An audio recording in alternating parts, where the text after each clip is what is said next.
So TYT, they sent me their adjustable trailer hitch. Let's get it unboxed, show you everything that's inside, and then let's get it installed. So, got a big old beefy boy right here. So this is right here, we have the ability to do a 1 1/8 inch, 2 inch, and a 2 5/16 style balls, plus their shackles and tow hooks that we have on here as well. So,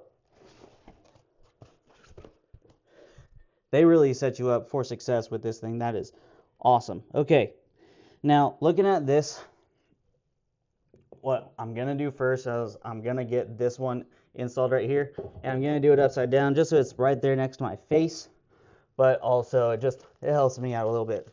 They give you all of the goodies in here. So we have bolts that we can utilize for a hitch tightener. Then if we look over here, we've got some wrenches that we can utilize, and we have 2 locks.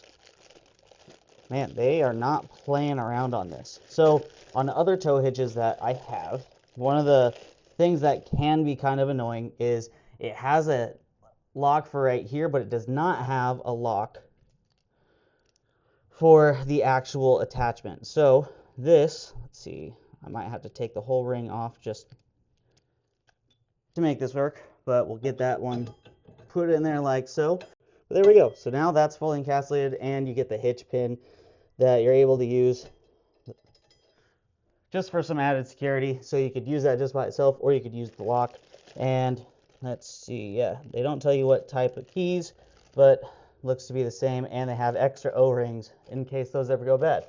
So then we have our non-locking one, which I'll go ahead and put in there first. Let's make sure we have everything going in the right way. Boom. And get that pin in. And now we'll do another locking one. And we can even throw another pin on there just to really be extra careful. It's redundant and repetitive, but you know what?